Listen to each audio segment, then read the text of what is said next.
Okie doke. All right, so we're going to pick up from where we started last night. We talked about trust. We talked about, the trifecta, which is celebrity, authority, and trust. So we talked about becoming slightly famous and being a specialist because you want to be slightly famous for something, correct? And what else did we talk about last night? Quick, pop quiz. Everyone's like, oh shit, where's my notes? Specialized, but how do you become an authority? How does somebody know you're an authority? Publish. So like you could become slightly famous by publishing certain authority content, not just any content, not pictures of what you ate last night on Facebook. That's not going to do you any good. That is we talked about doing even free reports if you can't do a book, but definitely a book, public speaking, being quoted in the press, being in the news, and again, of course, specialization, because that's really key, all right? And so I want to talk about trust-based marketing right now. And tossing your rope before tying your lasso won't catch the calf. And what I mean by that is if a prospect doesn't trust you, then really nothing else matters, right? Because no matter what the discount is, no matter what the catchy marketing campaign is, the clever ad that you run, if a prospect doesn't trust you, then nothing else matters. And there are only two reasons why we don't trust people or people don't trust. It's one is because they don't know you, or two, it's because they do know you. So there's only two reasons why people don't trust, right? So basically what I'm trying to get to is that, everybody distrusts. And so trust is something that has to be earned. Now, the problem is that we trust people for all the wrong reasons. We like to think we're logical about this. We like to think we're smart, analytical people, especially all of you in IT. You're not dummies by any stretch. And you like to think when you choose a vendor or you choose somebody to trust for whatever it is that you're trusting them with, whether it's someone watching your kids, you feel like you are very analytical and logical about this. And if I pressed you, you'd say, oh, absolutely, I take a very logical approach. But your behavior shows a lot different. Like, for example, how many of you have signed a contract with the little sticky note sign here or a tax return without reading the document or verifying any of the numbers? Come on, raise your hand, okay? Why the hell would you do that? Because now here's the key thing. You trust the person, but you want to trust that person. Now that's really key because you don't want to read it all. You don't want to find the fine print. You don't want to go to battle going back and forth. You don't want any of that. So you want to find somebody you can trust. How many of you have sold a home at some point in your life?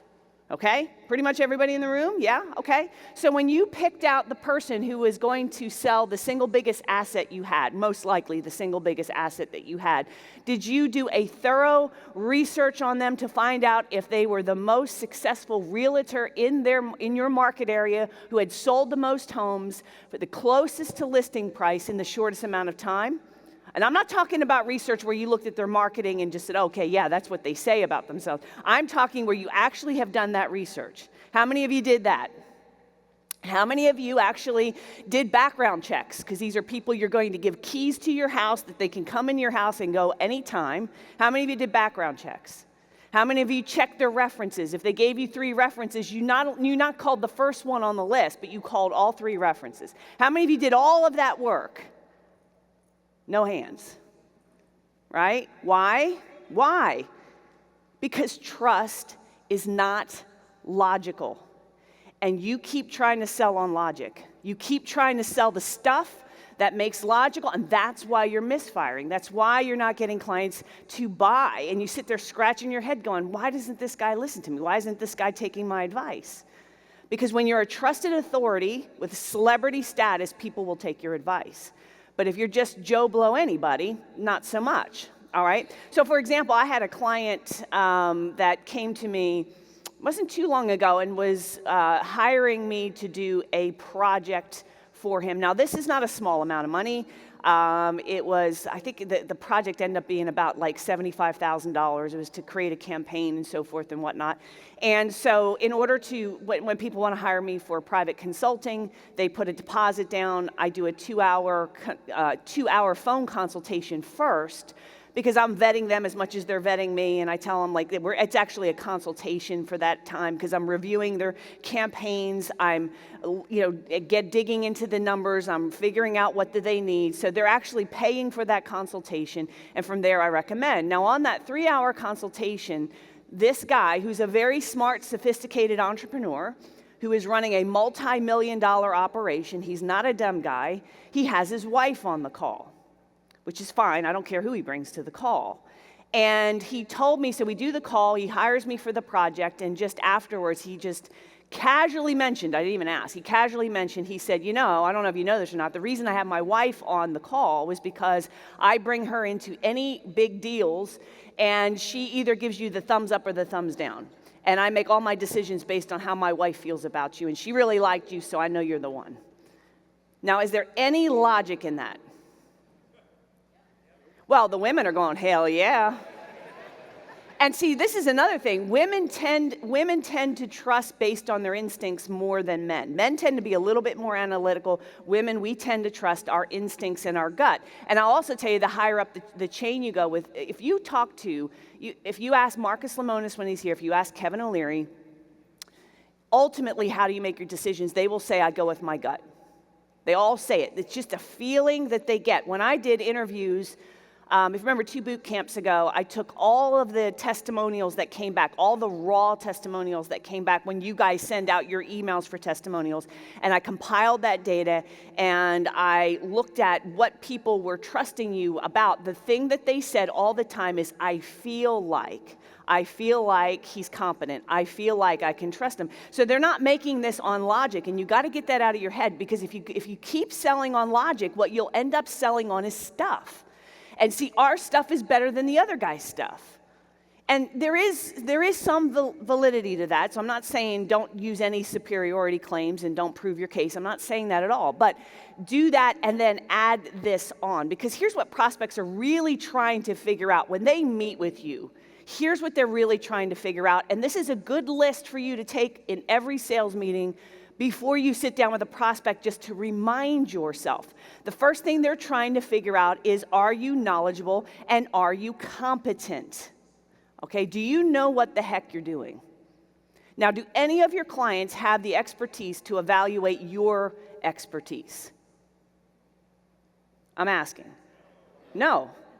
I mean, so when people ask, sometimes prospects come to us. And they'll say, well, before I buy, I want to see the campaigns. And the answer to that is no, because you're not qualified to look at them and say whether or not this is a good campaign or not. And that's the truth, right? They have no idea. They're going to look at those campaigns, and I know what their reaction is going to be. And it's going to be the wrong one. That's why you're broke. That's why you don't make any money. That's why you've never done marketing before in your life, and you're going to base it on how you feel. So we don't let them see the campaigns in advance for that reason, because they're trying to figure out, are you knowledgeable, are you competent? Now, I want to play a video for you guys. I've shown this before. It's a brilliant ad that ran a while ago. I don't know why they haven't repeated it. But this is for picking a certified financial advisor. So, Austin, whenever you're ready, let's play the video. Let me talk to you about retirement. The 401k is the most sound way to go. Let's talk asset allocation. Sure. You seem knowledgeable, professional. Would you trust me as your financial advisor? I would. I would indeed. Well, let's be clear here. I'm actually a DJ. No way. I have no financial experience at all. That really is you. If they're not a CFP pro, you just don't know. Find a certified financial planner professional who's thoroughly vetted at letsmakeaplan.org. CFP, work with the highest standard. All right, brilliant ad. And that's the reality, because people trust for all the wrong reasons. So they're trying to figure out, are you knowledgeable, are you competent, but they're not getting there by logic. They're getting there because you have celebrity status, because you appear to be an authority, you've published a book, you do public speaking, you're endorsed by certain people. That's how they're getting to trust, all right? So the second thing, are you reliable? Can I depend on you? Once I write a check to you, are you going to disappear, or are you actually going to do the right thing for me? We've all had our fingers scorched. We all have more experience where the vendor that we hire, it turns out to be not so great. There's a disappointment. And so whenever you're making a serious decision, I'm not talking about where do we go to eat tonight. I'm talking about a serious decision when you're trying to figure out your PSA tool, an RMM tool, or cybersecurity tools, or anybody that you're working with. You're always wondering, because you don't know if once I give you my money, are you going to disappear? Now, here's what you want to note about this.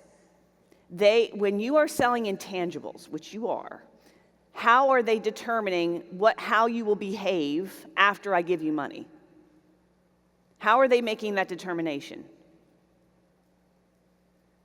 How you act before I give you money, right?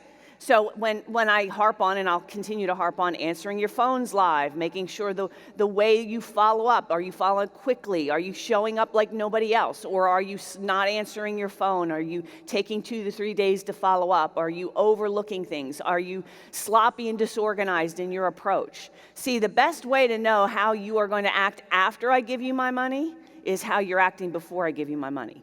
And so you really got to pay attention to your sales process, because that is the first interaction I have with you of how it's going to be like to work with you.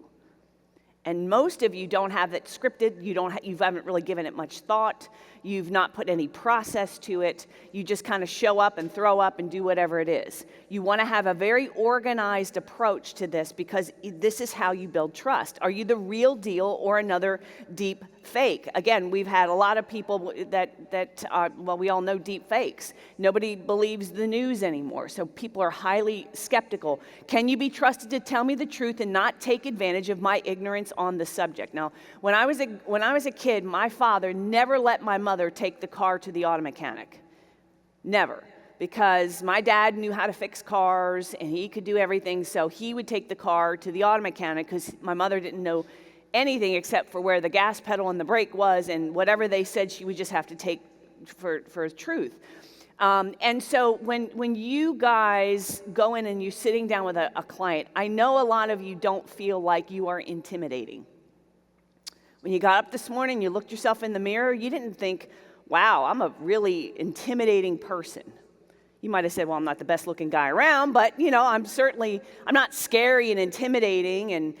But see, for most CEOs, because they don't know tech, you are very intimidating to them, because it's an area that they don't have a handle on, they can't verify, and they have to completely trust to make that decision. And that makes it a scarier decision. All right, so can you be trusted to tell me the truth? Now, here's a little thing to write down, okay? One of the ways that you can build trust is through an admission of a flaw or something that might not be perfect. And you gotta be careful about this, like admitting okay, we really don't have that many techs and it's just me, and I sit at home in my underwear and fix, probably not the best admission, okay? But, for example, on my website, I have, on the Toolkit sales letter page, we have a tab on there that says a warning, and it says 11% of the people who buy this program are very unhappy with it and end up returning it. Why is that? And it's because it's not going to jump off the shelf and implement itself. And I'm very upfront. And I'm very upfront about this is not a no-work plan. If you want to get rich quick, stay up tonight. There's plenty of infomercials. They'll take your money and they'll sell you that plan. Good luck. But that's not what we are. So I'm very open from that from the beginning. And it appears to be some sort of admission of a flaw, and I guess it is, but the truth of the matter is you're going to find out anyway. So I'd rather tell you before you come in, because you're going to figure it out. And that builds trust in the sales process. If you guys are Chris Voss fans, my friend Chris Voss, he calls this the accusation audit. Do you guys remember the accusation audit? It's where you say, look, I got some bad news and I know you're not going to like it, and I know you're going to think I'm being a flaming asshole and I'm being greedy and I'm doing it. So you do it all, you say, I know this is all the negative things, and then you tell the person the thing. And by doing that, it takes the sting out of it. okay? Because by admitting a flaw, you actually build trust. Are you appropriate for me? Can you help me in my situation? And this is why I keep saying on the website, you got to know who your customer is, and they got to see themselves in the website. When I'm pitching from stage, and I'm selling the toolkit, and I go to the back, and people walk up to me with their order form, the number one question I get, it goes something like this. They tell me their situation, okay? I'm small, I'm a startup, I live in New York City, I live in a podunk little town, Hattiesburg, Mississippi. I live, overseas. I've been in business for 20 years. I mean, what they tell me the situation, and then the question always is, will this work for me? Now, what do you think I say? Oh, hell no, you're a basket case, forget it. No, of course I'm going to say yes. Unless it really is, they want something I can't deliver. Now, I can't just say yes either. So the key is I have to ask some diagnostic questions, which we're going to get into. So tell me a little bit more about your business. Tell me a little bit more, like 3 to 5 years. What are you trying to accomplish? What are you trying to achieve? What do you think is the biggest? I got to ask some diagnostic questions to appear as though I'm giving, and then I can say yes. And we're going to talk about that as well. But clients are trying to figure out, are you appropriate for me? And this is a bigger objection than you think, because prospects don't come to you and they don't tell you the reason they don't buy. They typically say, well, we need to think it over, or we decided to go in another direction. That's code for there's some other reason why they're not buying from you, and price is rarely going to be the deciding factor, because if they are truly deciding on price because they're broke, you didn't want them in the first place. If they're deciding on price because they found somebody or they're giving that to you, basically they're saying, I don't trust you, or I don't trust you sufficiently to pay the extra money. That's what that is. So what we're trying to get to is trust. Now, the good thing is there's 3 human nature principles that are working to your advantage, okay? And one is people don't like making decisions regarding things that they are uncertain about and simply want to be told what to do. Cavett Robert, who was the founder of the National Speakers Association, used to say he's a very kind, gentle soul, but he used to say something that was not so kind and gentle. And he had a saying that said, most people are walking around with their umbilical cord in hand looking for a place to plug it in. And he's right, at least for big decisions, big concerns. So that's actually working in your favor. Number 2, people seek authority figures to make these decisions for them. That's the majority of calls that I get from clients and members who sign, Producers Club members. You get coaching calls with me, and almost all the calls are, here's the situation, tell me what to do. And they don't want me to say, well, you can have option A, and here's the pros and cons, and then option B, and here's the pros and cons, because there's nothing that's all good, and there's nothing that's all bad, and you need to know, here's the 5 different, no, they don't want that. They don't want that. They're unhappy if I do that. Because even if I say all that, they'll still say, well, what would you do? They just want someone to tell them what to do. And this is, by the way, this is not a bad thing, because the higher up the income ladder you go, the more wealthy people, the more they look for experts to tell them what to do. Because when you get, I started a business from scratch. I had a bag of pennies. I didn't even have a bag of pennies. I wish I had a bag of pennies to start my business. And in the beginning, you bootstrap everything, right? You completely just, your contracts you write yourself, your CRM you set up yourself, everything. When you start to get up the income ladder and you actually have the resources, the financial resources to do this, and you are running an organization, you start to realize, 1, I can pay for top advice, and 2, I don't have the time to be the expert in everything. I can hire experts. So actually, if you are selling to more affluent clients, which you want to, because affluent clients have money, the more you want to be that trusted authority, because those people want you to tell them what to do. They don't want all the details. They don't want all the nitty-gritty. They just are deciding, can I trust this person, and will they tell me what to do? So they seek authority figures, and this works in your favor, and people draw confidence from a diagnostic process. And we're also going to cover that, okay? So there's 7 ways to manufacture trust. And key word is manufacture, because trust is manufactured. You go in, nobody trusts you going in. It has to be earned. It has to be manufactured. There's 7 ways, and we're going to take these in order. Now, the first one is going to be familiarity, or the power of omnipresence. Now, this is why I want you to not just do digital marketing. I want you to be online and offline, because the more people see you in different media, the more familiar they become with you, and the higher the trust ratio goes up. For example, why is it that Walgreens sells Bayer aspirin right next to the Walgreens brand of aspirin, which is the exact same product, often manufactured by the same company, because like Bayer, some of these pharmaceutical companies, they manufacture the white label brands, right? It's got by law, it has to have a certain dosage. I mean, there's only so many things you can do with it. You could buffer it, you could coat it, you could put a little caffeine in it, but ultimately, aspirin is aspirin is aspirin. So why is Walgreens selling Bayer aspirin next to their brand, which is cheaper, and there's still, Bayer aspirin is bought more than all the generic brands? Why is that? Exactly. So, if I went in all your medicine cabinets, probably in the majority of you got a bottle of Bayer aspirin, even though it's a simple medication, it's been around forever. It's because of familiarity. And it's called the illusory truth effect. And this is the power of repetition. So the illusory truth effect, also known as the illusion of truth effect, validity effect, truth effect, reiteration effect, is the tendency to believe false information to be correct after repeated exposure. Oh shit, where have we seen that, right? The first condition is logical, as people compare new information with what they already know to be true, and repetition makes statements easier to process, and they tend to believe it over time. So if we can get people to believe something that's false through repetition, you can start to see the power of repetition in marketing. And this is why, guys, I keep telling you, don't build a list of 10,000 people and mail it once a year, or just email once in a while. Build a very small, highly targeted list and market to it, because it's going to take some time, and you will build that repetition, and by doing that, you're going to build trust. All right, that's why I keep saying you want to have repetition in your marketing, all right? So how MSPs destroy trust is, one, there's no consistency in your marketing.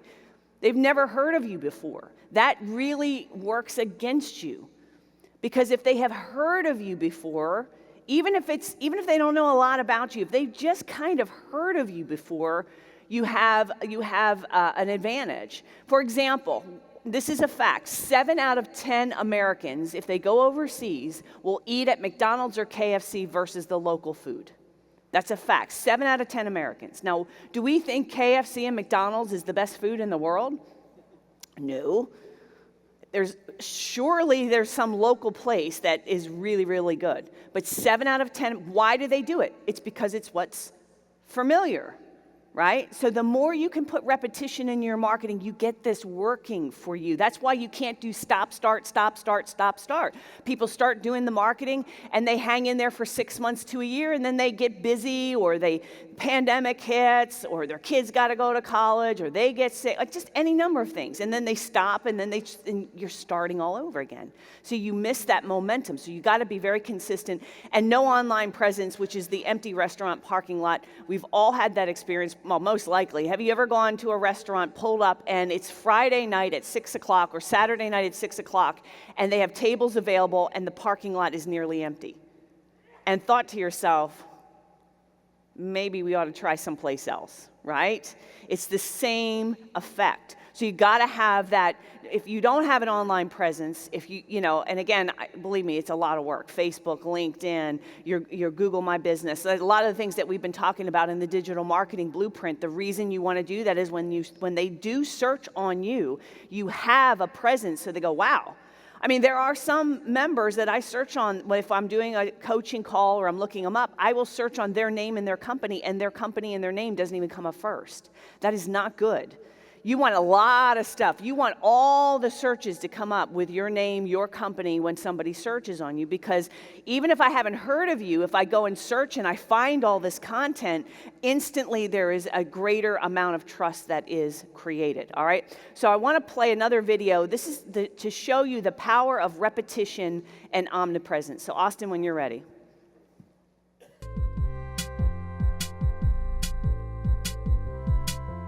I invited 2 members of MBA, an advertising agency, to a secret location to propose an unusual task.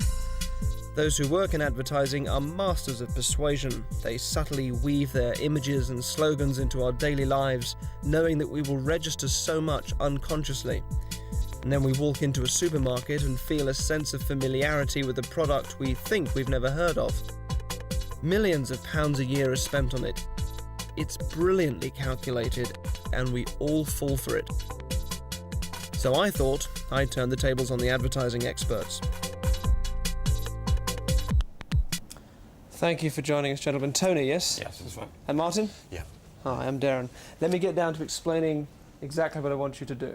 Imagine that I'm opening a chain of stores selling a product, something I have a particular interest in. Your task is to come up with a poster advertising that store. And that poster must include the company name, whatever you decide that may be. It must include a strap line, some sort of slogan, and some kind of logo as well, some kind of visual image. Sure. Now the idea is you've only got half an hour to do this, so you've got to really work with your first instinct. So at the moment, you've got no idea what you're going to do, correct? No. Excellent. I'm also going to give you this. I've had a few design ideas of my own. Okay. I want to leave this untouched. We'll come back to that later. All right? Are there any questions? What's the product? What's the product? Very good question. Passion of mine since I was a toddler. It's a chain of taxidermy stores. Ooh. Let me pop the pussycat on the envelope so it remains untouched. You have half an hour, gentlemen.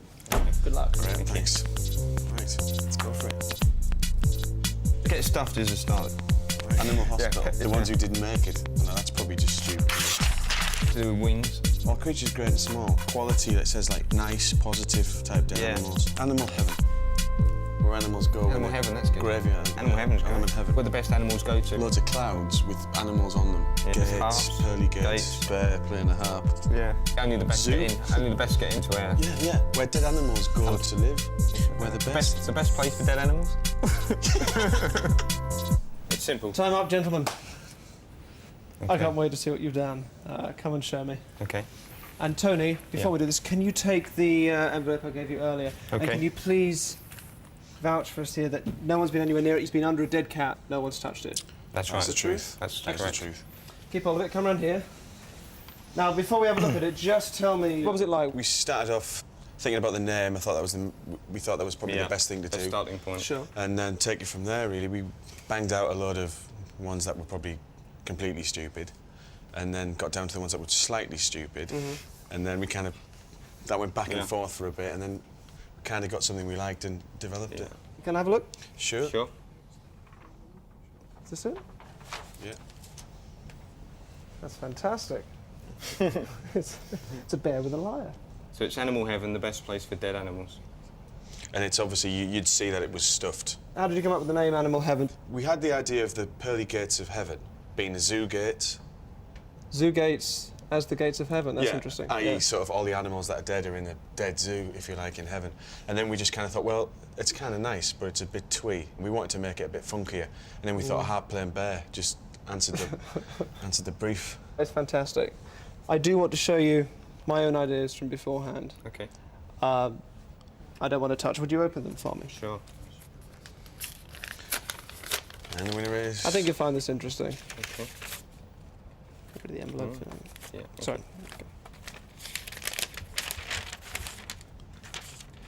Okay. All right. Not a million miles away. Let me put this up there. Hang on to that. It's a harp-playing bear. Yeah.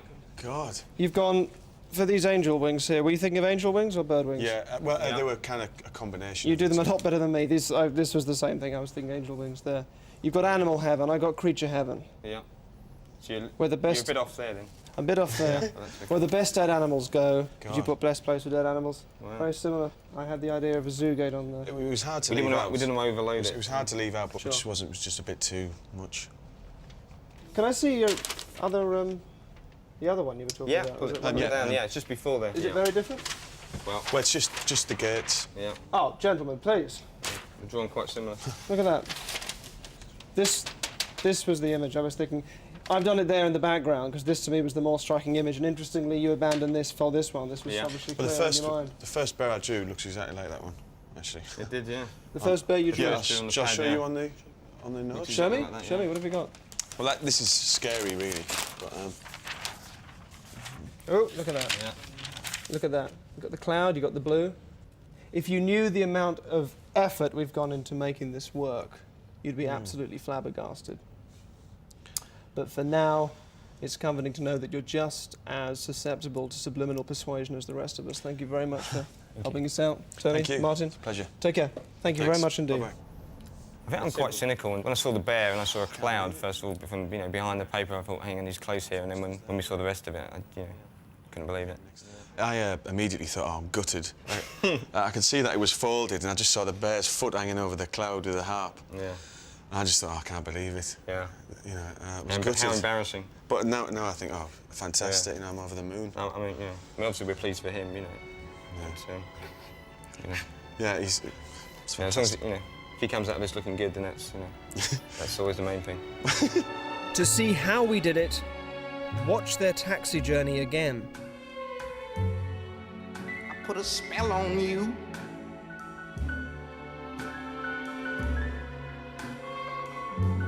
Cause you're mine.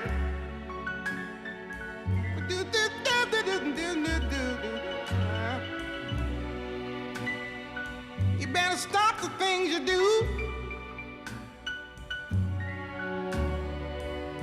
I ain't lying. No, I ain't. All right, pretty creepy, but that's exactly, so it's the subliminal effect that has on repetition with all of us. And we think we're logical creatures, we think we're smarter than that, but we're actually not. So the power of repetition, that familiarity is a really powerful thing. The second thing you want to get going in your favor for trust is congruence. You want to be completely congruent. There's a saying that goes, how you do anything is how you do everything. Okay, so when people are calling your office, the way they interact with you, they're noticing. Okay, so when I had Emily, who is now 7, my Emily, I went into the hospital to give birth, and I go to the hospital. I go to Centennial Hospital in Nashville because I thought that's where I was registered, and I show up, and it's like 5 a.m. And I show up, and that's where I had Jamie, and I sit down. They have a nice little waiting area, 2 seats, private little cubicle, and the guy looks me up and he goes, you're not in our system. You're not registered here. He said, but let me check and make sure a couple things. And he comes back and he goes, well, he came back. He said, well, I called all the other hospitals, and you're actually registered over at Baptist. So I'm like, oh, well, this is, okay, well, Baptist isn't that far away. And so he kind of tells us, the guy that's there, he says, well, there's a labor and delivery ward. You want to go there, and they should have you, and they can check you in. So it's dark out, and I get in the car, and we're driving around Baptist Hospital, and the first big unwow was I could not find this maternity ward. I could not find the entrance. We're driving around. I'm looking at all the signs. We can't figure it out. I'm like, look, just drop me off somewhere. I'll walk in the building and I'll find it. I'm resourceful like that, right? And a big pregnant woman walking down the hall. Someone will point me in the right direction. So he drops me off, and I go in this hallway, and the guy's like, oh yeah, you just go up this elevator to the 3rd floor, whatever it is. And so I get in the elevator, and the first thing that I noticed was the smell. And it smelled like death and vomit and antiseptic. And when you're pregnant, you guys don't know this, but when you're pregnant, you are hypersensitive to smells. And so I'm getting nauseous as I'm going up the elevator, and the stench is in this elevator. I get off the elevator, I start walking down the hallway, and the thing, I kind of notice stuff. I'm kind of picky that way. And I started noticing there's just tons of scuff marks on the walls of the hallway. And I'm thinking they must be like from the gurneys of wheeling dead people out, or yeah, I don't know. I don't know what that's in my mind, because the smell, I mean, what would you think? So they have all these scuff marks on the wall, and I'm just kind of noticing it. It's kind of like an unwow. And I walk up to the reception. Now, it's not like Centennial. The reception, it's Centennial. It's bright, it's light, it's clean. They have these little cubicles. You sit down and they register you. This is not what this is here. It's a small little area. There's a line of 5 pregnant women in various stages of giving birth that are in line, standing in line. There's only 2 seats, and there are 2 dudes sitting in it. Right? Now, I had her on February 20th, so we were past Valentine's Day on our way to St. Patrick's, and I'm standing there in line, and I see they have all these decorations that were half Valentine's, half St. Patrick's. It looked like it was an in-between, and they hadn't finished taking down Valentine's quite yet and putting it, and it looked like I was in a kindergarten class, not a hospital where I'm about to give birth. And so I'm standing in line, and I'm waiting, and when we finally get up there, they put the band on, and I tell Dan, I said, look, I gotta go to the bathroom, I'll be right back. I walk into the bathroom. There's 3 stalls. The first thing that struck me was that the light was flashing, like a psycho killer movie. You know how the light kind of, so this is not good. And the one stall, the door was completely broken. It was just hanging off its hinge. The second one was stuck. I couldn't get it open. The third one sort of closed. It was one of those where you had to hold on to it so it didn't fly open. There's toilet paper and wet stuff all over the floor. Okay? So I'm getting very upset at this point. I leave the bathroom and I walk down to the reception area. And I remember, because I was walking down the hall this way, I'll never forget it, and I turn and I look, and it looked like a frat party had happened. There was half-eaten plates of food, empty cups, newspapers and magazines all over the floor, and I took one look at that, and I pointed to my husband, I said, we're getting out of here, and I just went walking. So of course he's like, what the hell? So he grabs his stuff, and he's running down the hall after me. I walked down there, I said, cut this band off my wrist. I'm not having my child here. I don't think they've ever had that happen before, because I said, how you do anything is how you do everything. It's 5 o'clock in the morning. I got my doctor on the phone. I said, meet me at Centennial. I don't think they're going to throw me out, because I'll give birth in the foyer there, so they'll probably throw me in a room. So I went over there. So the point I'm making is, how you do anything is how you do everything. And if you are going to say that you're the most responsive, most trusted, most credible IT firm, you have to be completely, totally congruent. And one of the things you should do is, and this is an exercise for all the captains in the room and the client coaches, is you ought to go back and look at every interaction with a prospect or a customer even, and say, where are we breaking trust? Where are we breaking our brand? And note it, and what are every interaction? Are we building trust or are we breaking trust? How can we do this better? That's an excellent exercise for you to do. So how you destroy trust: 1, you claim to be responsive, but your phones aren't answered live. I've harped on this so much, I'm not going to continue it, but 75 to 80% of, just to give you a little fact, we make about 2,000 to 3,000 outbound dials every single week from my office, calling and prospecting. We still, 75 to 80% go directly to voicemail or some sort of voice tree, and roughly about 7 to 8%, the phones are broken, so you can't get out of, you can't even leave a message, you can't get to a person, it's a fast, busy, the call drops. That's about 7 to 8%. So in this room, by average, there's at least, 10, 20 of you where if I called your office, that's going on right now. Or another problem is your phones are answered live, but by you on a cell phone, which again does not build a lot of trust. If you were to call a dentist and to make an appointment, and he answers on his cell phone and says, sure, I'm not too busy, why don't you come on over right now, and I'll get you in right now. I don't know that that's going to give you a lot of trust. And what does that convey? You're small. It's just you. You don't have people, right? So the other thing, little to no follow-up. With referrals, if you look at the majority of bad reviews on Google, really look at them, at least 30 to 40% of bad one-star reviews are about how the company ignored them, did not respond with them, did not follow up, if you look at Google reviews, that's like 30 to 40% of Google reviews are not because they bought from you, but because they couldn't buy from you, because the follow-up was non-existent. You didn't answer your phones. You mishandled their request to purchase. Low quality marketing materials is another one. I was in a mastermind group of mixed dogs, with other people. It wasn't just marketing consultants, but just a mixed bag of business owners in the room. And there was an orthodontist in the room, and he knew this concept of this shock and awe box. And he says, I have the shock and awe box, I put it together, and when the patient arrives, I hand it to them. He said, but I can't close. And he said, the number one objection I'm getting is, hey, I want to look this stuff over and I'll get back to you, and then they go away and they never get back to him. He said, what am I doing wrong? Well, there's two things, and it's all because he was being cheap. One is the materials look like exactly what he did is he went down to Staples and bought a bunch of generic stuff and stickers and printed it on his home printer in black and white to save money and put it in there with stickers on it. So it just looked homemade. Now, he happened to specialize in, doing orthodontics, so he's got a lot of children coming in, and the parents are taking their kids in. If you went into an orthodontist and he had marketing material that looks like the third grade class did it, would you trust them with your kids' teeth? Maybe it depends on other things, but all things considered equal, no. The other problem, he was too cheap to mail it in advance of the meeting.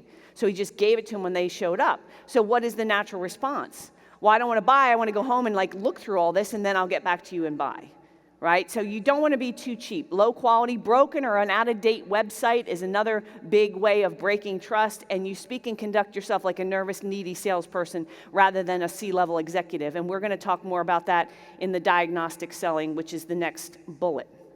Okay, so the third way to manufacture trust is your personal narrative and your affinity. Now, these two go tied together, so that's why I have them together as one, because your personal narrative is all about telling your background story. There was a question last night about it, to help connect with a certain audience of people to build trust, all right? So that's why if you go into any major city in America, you're going to find there's the Jewish neighborhood, there's Little China, there's Little Italy, because people want to be around other people like them. If you have a family with kids, people with families with kids tend to want to buy houses in neighborhoods where there are other kids of their age in the neighborhood. We want to be with people who are like us. And I'm not necessarily talking skin color and ethnicity. I'm not talking about that necessarily, although that does play into it. It is more about your lifestyle, your experience, where you came from. So, for example, I don't have a whole lot of affinity with the scholarly crowd. Like if I went to a group of people who were very highly educated, PhDs, doctorate degrees, et cetera, and I told my background story of having a GED, I am not going to do well with that audience. Now, talking to a bunch of scrappy, from-scratch entrepreneurs who bit and clawed their way to the top from nothing, I have a lot of affinity with that group because of who I am. So you want to be thinking about this. Look at this, for example, Rich Dad, Poor Dad. Is everyone kind of familiar with this book? Yes? What can you tell me about the book? What's the main thing that does anyone remember the advice in the book? See, it's what I'm hearing, which you can't, it's the story. It's pretty mundane financial advice. There's not some revolutionary way of making money in the book. It's run a business and live beneath your means. The end, right? But what people remember is the story. Now, he manufactured the story, which really burnt him later on. But he made up the story. People remember the story because the advice is pretty mundane. So how do you take a mundane thing and make it interesting and different? It's all the things we're talking about. If you just understood what I said and said he's got mundane, pretty mundane, ordinary advice, how did he become this best-selling author and known personality? Because of the story. All right? Here's another good origin story. Airborne. How many of you know the company or the brand Airborne? What can you tell me about Airborne? Yeah, the story, because it's a vitamin supplement that is ordinary, mundane, same as everybody else. It's regulated, so they can only put certain amounts of certain things in there. They have to put the ingredients on the back. It's not proprietary. But what do you remember? School teacher around a lot of kids. She was tired of getting colds. She started making this in her kitchen. These herbal remedies. Now they got nailed with a lawsuit over false claims because they were saying they were alluding that it could prevent colds, which you can't, right? But it's a blip. I mean, she sold the company for $1.4 billion. She's a school teacher with an origin story and a good savvy marketer at that, okay? So a good origin story has 5 elements. It's got a reason why you do what you do, because if you show up and you're selling me things and there's no mission, there's no purpose, there's no reason for you to be here, all you are is another vendor selling me stuff. Let that sink in. Why do you do what you do? You want to have a mission and a purpose. You want to have heroic action if you can. And by the way, P.S., starting a business is a heroic action to other business owners. Not to the general population, but to other business owners. It has to have affinity with your chosen market. So what you share, obviously, you want to make sure it has affinity with your chosen target market. And ideally, it's going to have an underdog element to it, because people don't associate with people who succeed and win. Everybody can connect with the underdog story, with the misery, with the difficulty, with the struggle, with the challenges.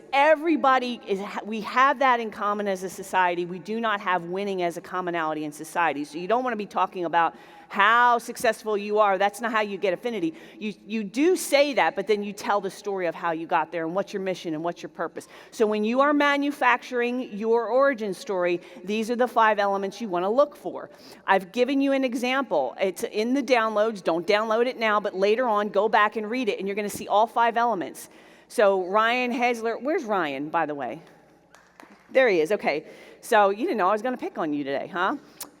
Family-owned business. His dad started the business, and he talks about how he was riding his bike after school to deliver computer parts and helping his dad. So the family-owned business talks about that. And then the real hook of the story, and I'll let you guys read it, I'll give you the quick version, was that his dad's business partner was a scumbag and embezzled a lot of money, $150,000. So he's basically, what his dad's business partner was doing was buying computer equipment on the company's credit and then selling it and pocketing the money. And when his dad found out about it, he had lost $150,000.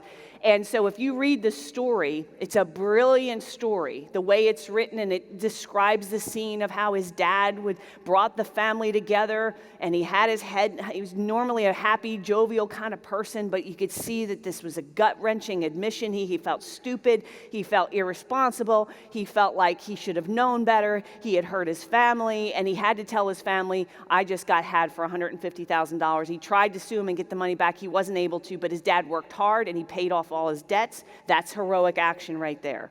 And his mission now is he's making sure that other small business owners never have to go to their family and look their family in the eye and say, we just lost it all to a cyber attack.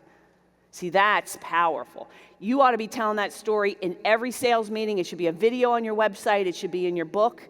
See, that's going to manufacture trust. And it's not fake. By the way, let me just say this. Do not fake anything. People will find you out. If they find one chink in your armor, they find you fake on one thing, and you're dead, and they won't trust you ever again. So don't fake any of this. But some of you are sitting on these kinds of stories. Another one is Conrad. Conrad's here somewhere. I used him on the MSP Success magazine. Same thing. This is his new mock-up. He doesn't know this. I'm working on his About Us page. And this has affinity because him and his brother, his older brother was a CPA. I'll give you the quick story. His older brother was a CPA, but fell off of a roof doing something and became a quadriplegic, and he couldn't do CPA work. So the local, I think it was the Lions Club, if I'm remembering the story, donated a computer, and Conrad and his brother just taught themselves how to use the computer to try and keep their brother's CPA business going. And so anyway, you can read the rest of the story, but that's the affinity with other CPAs, because that's the market he specializes in. It has heroic action, and it's his origin story. Okay? My friend Michael Atias does catering software for restaurants. Now, he literally grew up working in a barbecue restaurant. He started out as an errand boy, bottle washer, went all the way up to where he was managing and had equity. It was another man owned the company, but he basically ran it and had equity. He tells this in his origin story, and basically 30 to 40% of the people who buy his software are, guess what? Barbecue restaurants. Now, the catering software has nothing, there's nothing baked in special about it just for barbecue restaurants. There's nothing about it. But because he has that as his origin story, it's like a heat-seeking missile. Other barbecue restaurants he gets into like this. If he's going to mail, if he's going to market, he does way better with barbecue restaurants than pizza joints, even though the catering software works exactly the same across the board to all of them. Some of you know Dr. Nito Cobain, right? How many of you saw Cobain speak? What does Cobain always put in every single speech? His backstory. What is it? You can kind of almost tell me, right? Immigrant, no money, what else? Didn't speak English, what else? Hard work, right? He was someone gifted him money to go to university. His heroic action, he tells that in every single speech he delivers. Why? Because his target market are small business owners, entrepreneurs. Their kids are who go to High Point University. That is his target market. So he tells that story over and over and over again. Now, here's a good question to ask yourself.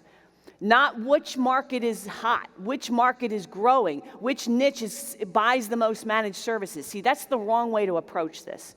You want to ask yourself, what type of customer would I have automatic affinity with? Based on my background, based on my story, based on what I have gone through in my life, what target market would I automatically have affinity with if I told my story? Because again, otherwise you're just a merchant showing up to sell them stuff. Now there's 3 stories I want you to create. One is how you got into the business you were in. How did you start? 2, how did you choose the niche or the city or whatever that you're in? And number 3, what is your mission and your purpose for your business?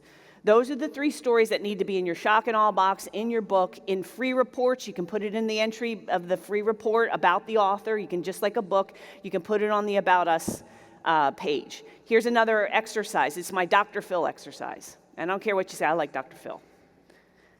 Dr. Phil this is one of the exercises. I actually went to a seminar. He was here in Nashville. This is like pre-Oprah, right? By the time you're 40, you'll be able to trace who you've become by 3 external factors. And this is a really good exercise. You guys should do this. It's just, if nothing else, it's just interesting. But you probably had 10 defining moments, 7 critical choices, and 5 pivotal people. And sit down, and maybe it's 12 defining moments. Maybe it's 5 critical choices or decisions. Maybe it's 9 pivotal, I don't know. But it'll fall into these categories. And out of that, you're going to get your stories. Now, what I want to do is I want to share with you a story that I am using for follow-up for people who are, our leads and opting in. And it's about trust. And it's called A Personal Story About a Pink Carnival Ferret. I don't have time because I'm out of time, I'm running late, but I would recommend you guys read this. This is all about, it's a true story, 100% true, and you read that and tell me, if you were a prospect and you were reading this, can you connect with the story in some way? All right? Another way of manufacturing trust is referral or endorsement. If you look at Oprah Winfrey, it's actually called in advertising, there is a term. It's in the vernacular. It's called the Oprah effect. When she recommends something or says she likes a book or likes a product with her she had 42 million viewers over 25 seasons, instant sales. So here's how you use this. You're not going to get Oprah to endorse, well, maybe you could. You get Oprah, but not likely. What you can do is find somebody who's a trusted authority in your marketplace. Remember I said you can hire a celebrity? This is how you do, this is how this ties all in. Dave Ramsey has changed his ELP to it's all trust. Trust, he calls them now trusted providers. Providers you can trust. It's all over the site because you go there if you want to find a financial planner, an insurance agent, a real estate broker. He is using his trust because people trust Dave Ramsey. They are trusting him and he can now endorse that to other people. All right, now here's what I want you to be careful of. When I was looking this up, this is a real review on one of his ELPs, and it comes back to what I was talking about, congruency, right? And if you read this, he said, this is what the review says. It says, when my wife and I walked into the office, and this was one of his endorsed local providers for a financial advisor, and I looked at the disorganization of strewn papers everywhere. First impressions are important to me, and it didn't seem like this ELP was squared away or was on top of it. And then it goes on, we chatted, we got to know each other. He said I couldn't help it. She had mentioned that she was struggling to put her daughter through college. And he is sitting down to have a financial conversation about turning over all his assets to this person. He said, if I'm going to be receiving financial advice from someone, I want to make sure they have their own financial life in order. The more I talked to her, the more it was clear she was knowledgeable about investments, but she didn't necessarily know how to handle her own daily finances. Now, again, this is not a slat. I'm not saying Dave's wrong, but what I'm saying is you can give cues in your sales process if you're not careful that make, like just the disorganization of an office. If you can't organize your office, how are you going to take care of my network? Right? If your website still says not secure when I go there, how are you going to secure my network? You don't even think of these things. These are little signals, okay? And how you're introduced really impacts trust. So trust building marketing would be referrals, of course, authoritative trusted individual particularly, strategic partnerships, endorsed mailings. I have campaigns on all of this, guys. So when I'm going through this quickly, all of these campaigns I have, endorsed mailings, JV partnerships, celebrity appearance, you're known in a community or they discover you by getting your book. Untrusting ways, spam, random spam emails, not a high trust way to connect with a customer. Random cold calls with no reason why, Angie's List, Groupon, those kind of places are very low trust if you're trying to get customers that way. So talking about how you're introduced, again, I'm picking on my buddy Scott Beck. Scott created a page of COVID-19 resources and had the deputy mayor of his town promoting him out via social media. She's done that in multiple occasions. That's how you gain high trust. Peter Veleza, again, going to the MGMA during the pandemic, was doing a number of webinars for them. Educational, not pitchy, just let me give you some free resources, generated a ton of leads. Tom Glover, I know Tom told me this right before he came. He was doing JV partnerships. One was with his local chamber, and it generated $8,900 in new MRR and $292,000 in projects, and the cost to him was zero because they were just doing educational free webinars, things I was talking about yesterday. This is an example of an endorsed mailing. You don't have to give away a free book. You can use the free report. This one template, I had a client use this template here. Not this exact person, but a similar thing, and generated about $300,000 in sales when the head of an insurance association local to him asked for a copy of his book and mailed it out to everybody in the association on his cost. So think about it. That's how you want to get endorsed, all right? Safety or risk removal. This is another way to build trust because talk is cheap unless you're talking to a lawyer. All right, we all know that, okay? So let's talk about the stories of two ponies.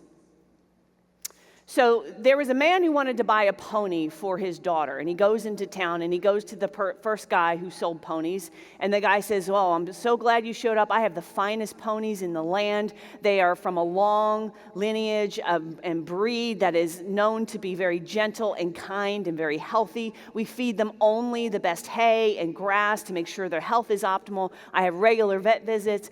We also have trainers that make sure they're gentle and they're kind and they're well behaved. Then the man went to the next seller and he said, I'm glad you showed up. We've got the finest ponies in the land. They come from a long lineage of a well-known breed that's healthy and very kind and gentle. We feed them the best hay and grass to make sure their health is optimized. We have a vet that takes care of them and makes sure that they have no injuries. And we also have trainers who train them to be kind and gentle. However, I will let you take my pony home with you to make sure that everything I say is true. And what I will do is I will send my pony home for 30 days, and I will feed the pony. I will show up once a week. I will clean the stall. I will feed your pony. I will send my top trainer to go and train your daughter how to lead the pony, how to communicate with the pony, so to make sure that they're getting along. And at the end of those 30 days, if you feel like the pony is just not a good decision for you, then what I'm going to do is I'm going to come back, clean out the stall, take the pony, and I will refund you 100% of your money. Now, let me ask you, if you were in that situation, who would you be most likely to buy a pony from? The one with the guarantee. Exactly, right? IBM did this brilliantly. They got the notion out there. Now, they didn't do it in a direct ad, but they got the notion out there that nobody ever got fired for buying IBM. Nobody ever got fired for buying IBM. So the question is, how can you completely eliminate the risk of doing business with you? That's the question. How do you lower the risk? How do you make it less risky? And there's a couple ways you can do that, all right? So there's safety in numbers. That's one of our unique selling proposition. We have more documented client success stories, financial success stories. Not Robin did a good job, not Robin's a nice person, her team's friendly, but I added X dollars to my business. We have more of those documented success stories than anybody else, period. We've got them on video, we've got them on audio, we've got them in webinar, we've got them in written form. Okay, so safety in numbers. People say, how many testimonials are too many? You can never have too many. You can never have too many, right? And that's why having a lot of 5-star Google reviews is important, because when someone looks you up and they see Google My Business and they see that you only have a 3-star average compared to like Joanna, who's got a 5-star, solid 5-star, 32 reviews, you know, she's gonna kick you to the curb every single time because she's got the most reviews and a very high average. And that's how people are gonna start evaluating you. Leah, who came to the microphone last night, has a guarantee. It's a way of lowering the risk of doing business with you. So our 100%, no risk, no small print money back guarantee, because we're committed to delivering excellence. We offer you this guarantee, and if you're not over the top thrilled with our support, customer service, problem resolution by the end of the first 30 days, you can cancel your agreement and we'll refund 100% of your fees. No questions asked. Leah, where are you? Have you ever had anyone take you up on it? No. Okay, no. But here's the thing, do you close more deals because of it? Absolutely. So here's the thing, sometimes refunds may tick up. There may be some people who take advantage of you. But if I get a 30% increase in my close rate because I'm offering a guarantee, and I see a 5% increase in refunds that I've got to issue, is that worth it? Yeah, and you can't be emotional about this. You cannot be emotional about this. Chris, this was your old one. I know I don't have the new one from Iconic, but you had a 90-day money-back promise. Anytime in the first 90 days of being a Choice Network Sentinel Service client, you decide we're not the right firm for your needs, we'll refund 100% of your monthly fees and help you transition to another company. Do you ever have refunds? See, everyone's scared to do this because they think, oh my God, everyone's going to take advantage of me. Test it. Test it. I mean, at least test it. And the other thing is, this really holds you to making sure that they have an excellent experience, because you will have to write that check if they don't. This is Fred Sagister. I don't think Fred's here. This is his dental practice bill of rights. All these, by the way, are in the downloads. Don't download them now, do it later. But these are all things that you can download and you can look at later on. And this is another way of defining a unique selling proposition. This is another way of showing that people can trust you, because it's a bill of rights. It's not just, here's some nice things we do. So even the title of it gives authority and trust. There's also an example I gave you here. Craig Proctor, who's a colleague of mine, does what I do, but he does it for real estate agents. He teaches them to do the same thing, have lower risk in doing business. So your home is sold. at an acceptable price to you, or we pay you the difference. So here's the guarantee. If a property is not sold for a minimum that you agreed upon, George Moorhead, which is the example I'm using here, will reduce his commission to make up the difference between the lower sale price and the price noted above, up to the maximum of the agent's portion of the commission due. So in other words, if he doesn't sell your house for the price that you agreed upon, it comes out of his pocket, not yours. That's essentially what he's saying, okay? Very, very important. Now, if you are a little nervous about a guarantee, and here's what I'll tell you, if you're a little nervous about a guarantee, then improve your services or sell something that you can guarantee, all right? But if you're really nervous about it, another way you can do this is you can guarantee the appointment. You can guarantee the appointment. So in the Godfather letter, which again I put in the resources, you guys have access to it, what we're doing is we're guaranteeing the appointment. We're saying if you sit down with us and we can't show you how to save money, make money, get better performance, better protection, in cybersecurity, if we can't show you how you're being underserved, underprotected, then we will write you a check for $100. And I've been using this for 6-7 years now in my business. We've had to write, I think, 3 checks out of all the thousands of appointments. And I wrote them cheerfully because there was, some people we just want to go away. 2 of them. One of them actually said no, because there's an email that goes out after the consult from me. It's automated, and it says, I know this is an automated email, but if you reply, it'll come to me, and it does come directly to me. It says, how were things? Did you see value? Please let me know. That's how I make sure that the sales reps are doing what they're supposed to do. And one guy wrote back, and he said, it was fantastic. I have no complaints, but I need the $100 for Christmas presents for my kids. Like, he literally said that. And he said, so I'll gladly take you up on your offer. So I wrote the guy a check for $100, whatever, all right? So guarantee the appointment. And then the last way you can do this is through specialization. Now, we've already covered specialization in depth, okay? And so we're not going to go up. But again, like I have said, you have to specialize in something because very few people question the specialist. Now, here's the problem I'm up against, because the AV team is back there sweating bullets, because I've got 5 minutes and I've got about 30 more slides to go. So what I'm going to do, because we have to keep the trains running on time, because I am going to do another session tomorrow, I'll just talk even faster tomorrow, okay?